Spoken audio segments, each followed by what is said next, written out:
My go-to panfish line. You know, I was using P-line for quite a while. I like the dimensions and how soft the line is. Sunline just kicks butt. I've never, ever fished with line better than Sunline ice. And that says a lot. Maybe they'll throw something at me for, you know, if they're listening, but I bought it. I found it at a show. It is unbelievable. It's supple, it's super strong, and a lot of hardcore ice anglers love it. I fish the Suffix Fluoroclear. It's a fluorocarbon. It's a true fluorocarbon. The cool thing, I think, it's also called Invisalign. The cool thing I think about it is it has a lot of the handling characteristics of a copoly. It does not get stiff. It does not crack or fray at the ends. It very much behaves like your average copoly, which is awesome, open water or ice, yet also has those invisible characteristics of fluorocarbon. So that's been my pick for the past couple of years now. And there's a lot of great lines on the market, but that's just been the one that I've settled in on. 3-pound test for panfish is all these people going to 2-pound and 1-pound. I'm just not that guy. I've got fat fingers. I can't tie jigs with 1-pound test, and or let alone see it. I'm not that old. I don't need cheaters yet, but it's just hard to do anything with 1-pound horsehair test. You just can't do anything with it. So I think we get so carried away with line visibility. I think the real impact that line has on our ability to catch fish in the ice is what does it do to the lure, particularly some of the smaller ice flies. If you fish a stiff line, that lure is going to move more like this. If you're fishing a supple line, it's going to move more like this. So, I mean, I love fluorocarbon in open water especially. I think 15-pound fluoro, 12-pound fluoro is the best overall line on the market today for a number of different things. In ice, in deep water, I like thin fire line, like 4-pound test that allows me to get straight line down to the bottom so I have maximum sensitivity and I can set the hook quicker with a no stretch line. I still will add a leader if I need to, you know, a short leader of fluoro or mono. In shallow water, I'm not opposed to monofilament, you know, like a micro ice or something like that in the 2 to 4-pound test.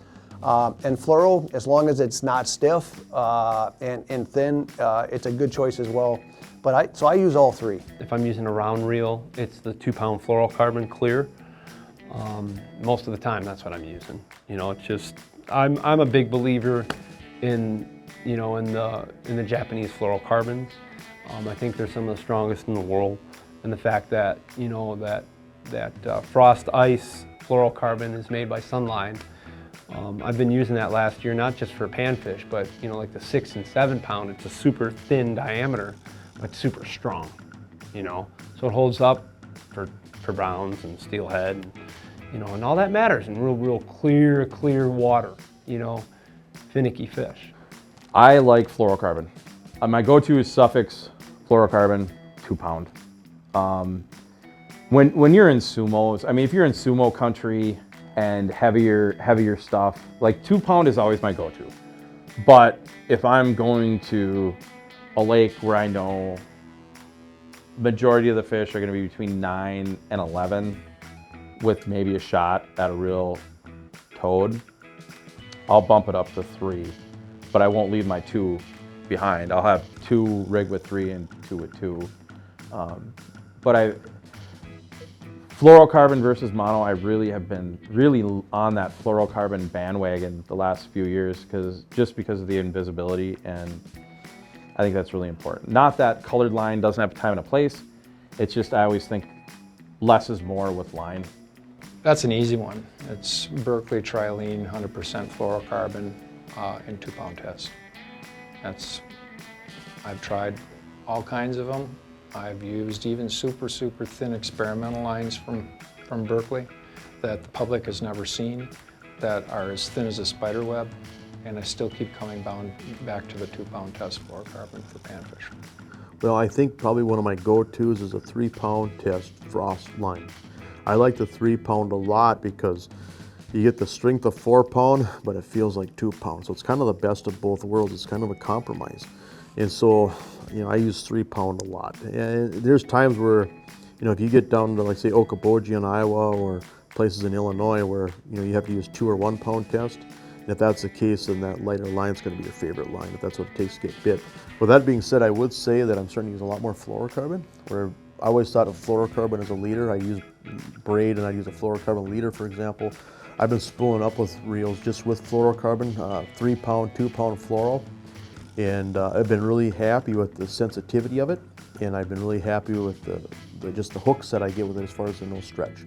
Now, a lot of people think that there's no place at all for braided line with panfish, but I would disagree with that too. If you're fishing outside and you're hole hopping trying to find fish, you can use a 4 pound braid that's got a 1 pound diameter, okay?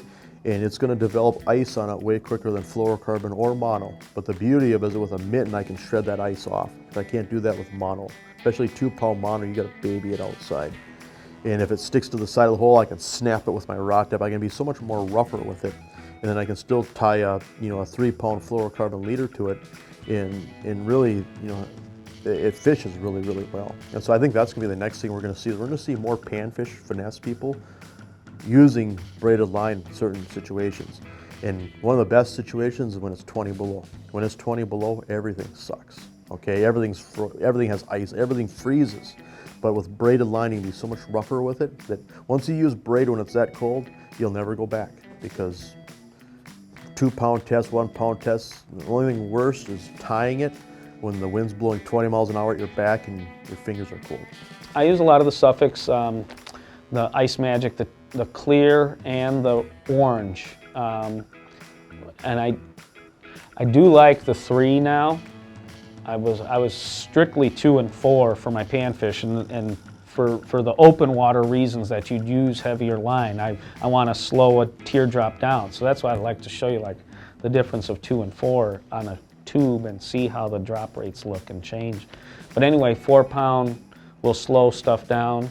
How else do you slow stuff down? You bulk it up with plastics or bait on it to slow the fall down. So 2 and 4 pound tests were my staples for pan fishing for those reasons. And then, but there's some times when I'm like, you come up to like Mille Lacs for our championship, and you get in these, you're in 10 feet, and you got to get the fish through a lot of weeds, and you're trying to yank 15-inch crappies out of 10 feet of weeds is hard, and you're going to break off a lot on 2 pound test. The 4, you might sacrifice some bites, so the 3 is kind of like a mid, but I don't go less than that. Like for panfish here, I'm not using my micro line and my micro jigs like that. I don't use those here. Like that is only for fishing for minnows at world competitions. Like I don't bust them out just for fun, even just to see what's up, because I mean the jigs are expensive, and the line is like 1/10 of a pound test, or so, like 10 pounds, like 9/100ths of a pound. Like it's not a pound test even. So there's some really thin line out there, 0.7, 0.6 like diameters, and maybe a 0.10 like millimeters. I'm talking, not inches either. So that's a huge factor, is line diameters. Is are they measuring your diameters in inches or millimeters? Because one will say 0.10 millimeter, and then another one will say like 0.12 inches, and you're like, oh, that's stronger line. But the diameter change is from millimeters to inches is vastly different. So you have to like pay attention to all that. Line diameter is my biggest factor, I think, in line choice, is trying to find the thinnest, strongest line I can get. So I use like a 2 pound Suffix. I tend to use more monofilament just because I'm outside drilling holes, moving around. I love braided line, don't get me wrong. Braided line, you have total control over the line. There's no stretch, especially if you couple it with like a fluorocarbon leader or something. But for the most part, for me, when I'm running and gunning out on the ice, I'm pretty restricted to using monofilament just because it doesn't freeze up. And you can do a lot with monofilament. You can stretch it. The thing that I dislike with monofilament is the fact that you get that stretch, that rubber band effect. So whenever applicable, whether I'm in a hard house or inside a shelter, I tend to use like a 1 to 2 pound braid with a fluorocarbon leader, but most of my reels are set up with monofilament for hole hopping. Well, it's been 2-pound test for a lot of years. But now Clam Pro Tackle has their line, their metered line, which is orange, and then there's some clear, and then there's orange, and then clear. Its breaking strength is, if it says it's 2-pound test, it breaks at 2 pounds. A lot of the lines that are made, it's Japanese line that are made here in the United States, if it says 2 pound on it, it breaks at 3.2. I think we've all been there. We've grabbed hold of some line and goes, this is really strong, 4 pound. Well, obviously it ain't 4 pound if it's really strong. You know, and the metered line that we're using now actually breaks at the pound test that says on it. So I'm fishing more 3-pound test line now, but it hangs straight. That's the key. Low stretch. Some of the line is way too stretchy, and it absorbs. I'm not really fond of the super lines when I'm pan fishing. It seems to pick up too much water and brings it up onto the guides and freezes onto the guides. I'm talking about fishing outside now. If you're fishing in a house, it's not the same, but it's got to be really cold before I'm going to fish in a house. Panfish line, for the most part, I use a lot of Bionic. It's fluorocarbon coated monofilament line. I like the fluorocarbon because it actually sinks. I like the monofilament because it's got a little bit of stretch to it.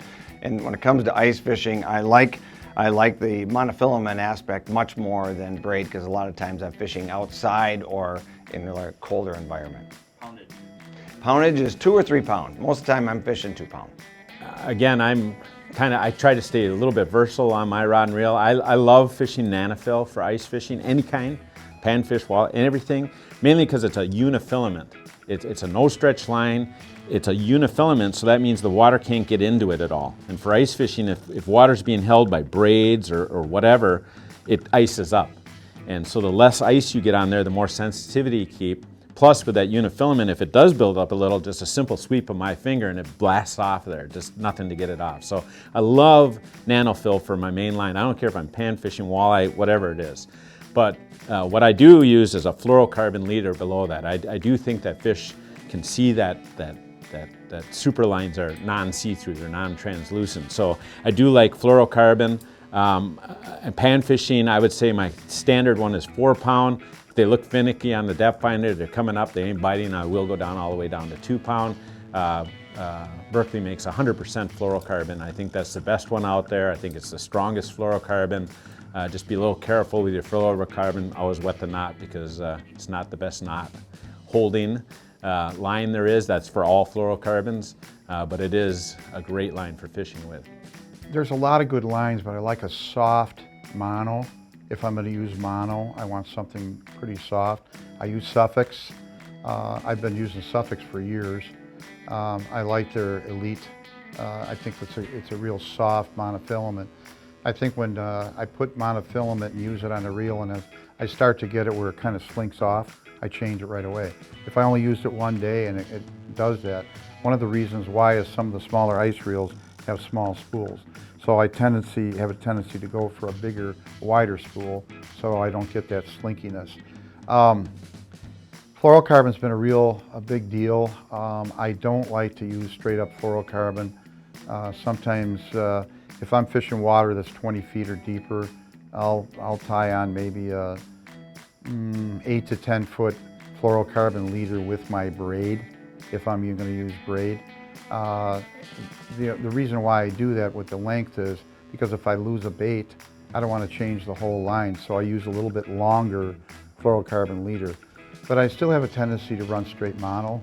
I use a small #1 barrel swivel because of the twist, and because if I'm fishing jigging Raps, I've got to have that. And even with spoons and other baits, I think that you should always have a barrel swivel, maybe, I don't know, 2 to 3 feet, maybe usually 2 feet, 18 inches to 2 feet above the bait. And if I have to re-hook it, fine. If I have to re-tie it because I break it, but at least I had enough to go by. I think there's a lot of push towards fluorocarbon. And again, I'm going to go back to what I said in another interview. The water's all dark. It's all black. So when you drop your bait down past 10 feet, it's black. It's dirt, you know, unless you got really bright sun and you got no snow on the ice and it's a little clearer. But I think that when you understand that when you drill that hole, it just doesn't open up. It's not like drilling a hole and the sun comes out and shoots all its rays down the hole. So when we're fishing in the winter, most of the water actually is dark. So I think the fluorocarbon part of it really isn't that big of a deal.